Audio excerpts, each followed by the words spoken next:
And who had more questions than Larry Emder today, the member for MacKillop. Thank you, Mr Speaker, and I'm very honoured. Mr Speaker, I rise today to highlight and seek action on one of the most common complaints to my electoral office, and that is the poor conditions of roads in my vast electorate of MacKillop. As you know, MacKillop covers more than 34,000 square kilometres. As a local member, I drive up to 80,000 kilometres a year, and I can honestly say I know the ups and downs, the broken edges and the potholes, because I've travelled them, felt them and hit them. Specifically, I want to bring to light again the dire strait of the Southern Ports Highway, as well as the Francis Road and the border town to Narracourt Road. These roads are vital arteries for our region, and their current conditions are a matter of concern for everyone who travels them. First, let's consider the Southern Ports Highway. In a recent survey from my office, nearly 20% of respondents named the Southern Ports as the road that needed the most attention. This road is a crucial link connecting our community to economic opportunities and essential services, and it has fallen into disrepair.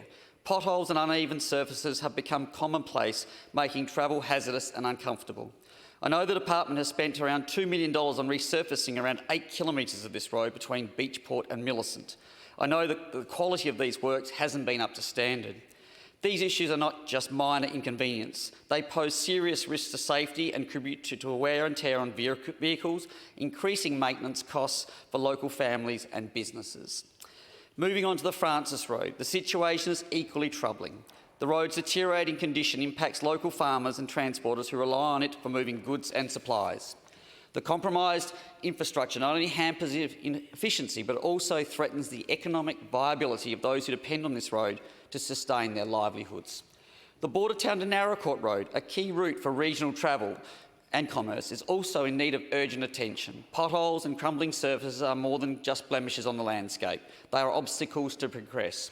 The safety of our residents and the efficiency of our transport network are at stake here, and we must address these issues in urgency and commitment.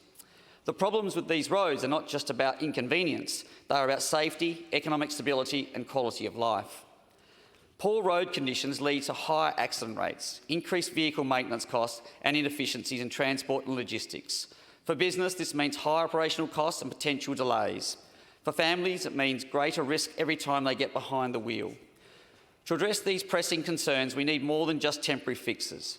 We need a comprehensive and sustained approach to road maintenance and improvement. We, unfortunately, now need a huge spend. We know that the previous Liberal government privatised the road maintenance contracts, and we know this has been a disaster for the road network in the Limestone Coast. We can't just blame the Liberals, as there are many years of Labor governance prior to the Liberal team. I asked the Minister for Transport about these contracts in this place back in June. Following that, I wrote to the Minister, but I'm yet to hear back. I know the Minister is frustrated by this and only last week said on radio that he's looking at cancelling the contract given its poor performance.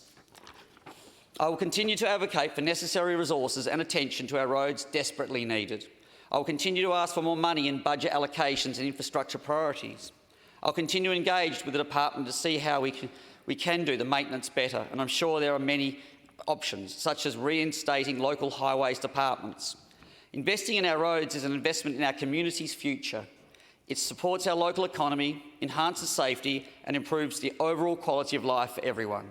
We cannot afford to let these vital links in our transportation network continue to deteriorate. We need action. And Mr Deputy Speaker, I'd just also like to finish with a little bit of time that I heard about a couple of local identities. Bernie Vince and Andrew Jarman from 5WA made their way down to Francis for a local event, and they tried to get some sleep in between Francis and border town, but probably Adelaide. And by the time they hit the border town to Francis Road, they reckon they nearly had concussion from hitting their head on the roof.